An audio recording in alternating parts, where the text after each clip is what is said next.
এই July August মাসে বাংলাদেশে যে যুগান্তকারী পরিবর্তন সংগঠিত হয়েছে তার প্রেক্ষিতেই আজ আমি বিশ্ব সম্প্রদায়ের এই মহান সংসদে উপস্থিত হতে পেরেছি। আমাদের গণমানুষের, বিশেষ করে তরুণ সমাজের অফুরন্ত শক্তি আমাদের বিদ্যমান রাষ্ট্র কাঠামো ও প্রাতিষ্ঠানিক আয়োজনগুলো আমূল রূপান্তরের এক নতুন সম্ভাবনার দ্বার উন্মোচন করেছে। আমাদের ছাত্র ও যুব সমাজের আন্দোলন প্রথম দিকে মূলত ছিল বৈষম্য বিরোধী আন্দোলন, পর্যায়ক্রমে তা গণ আন্দোলনের রূপ নিয়েছে। এরপর সারা পৃথিবী অবাক বিস্ময়ে দেখেছে কিভাবে সমগ্র বাংলাদেশের মানুষ একনায়কতন্ত্র, নিপীড়ন, বৈষম্য, অবিচার ও দুর্নীতির বিরুদ্ধে রাজপথ ও সামাজিক যোগাযোগের মাধ্যমে দৃঢ়ভাবে রুখে দাঁড়িয়েছিল। আমাদের ছাত্র জনতা তাদের অদম্য সংকল্প ও প্রত্যয়ের মাধ্যমে একটি স্বৈরাচারী ও অগণতান্ত্রিক শাসন ব্যবস্থা থেকে আমাদের মুক্তি এনে দিয়েছে।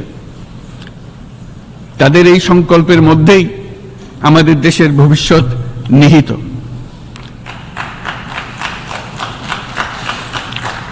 যা এই দেশকে বিশ্ব সম্প্রদায়ের মাঝে একটি দায়িত্বশীল জাতির মর্যাদায় উন্নত করবে বলে আমি বিশ্বাস করি।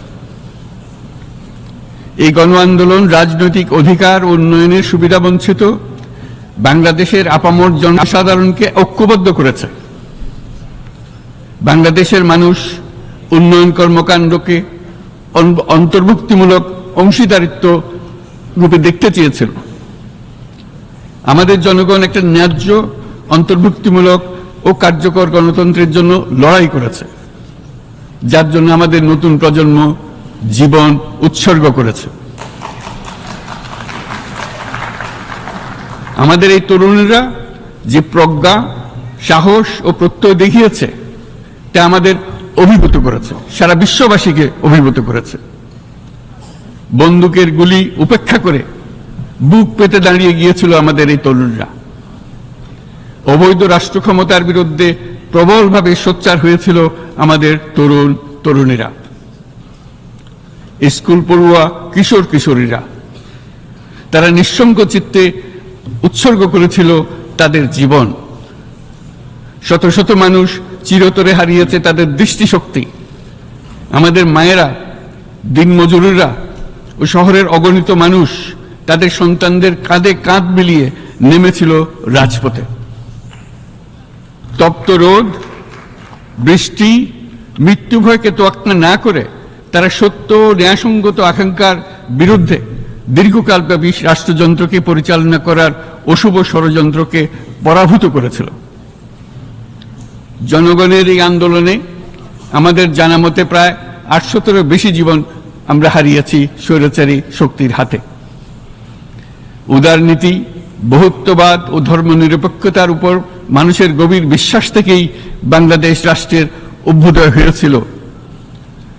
1971 সালে যে মূল্যবোধকে বুকে ধারণ করে আমাদের গণমানুষ যুদ্ধ করেছিল, সেই মূল্যবোধকে বহু বছর পরে আবার জেনারেশন জি, যে প্রজন্ম জি, নতুনভাবে আমাদেরকে দেখতে শিখিয়েছে। এরকমটি আমরা দেখেছিলাম 1952 সালের ভাষা আন্দোলনে, বাংলাকে মাতৃভাষা হিসেবে প্রতিষ্ঠার সময়। বাংলাদেশের এই অভ্যুত্থান আগামী দিনগুলোতে বিশ্বের বিভিন্ন প্রান্তে মানুষকে মুক্তি ও ন্যায় বিচারের পক্ষে দাঁড়াতে প্রেরণা যোগাবে।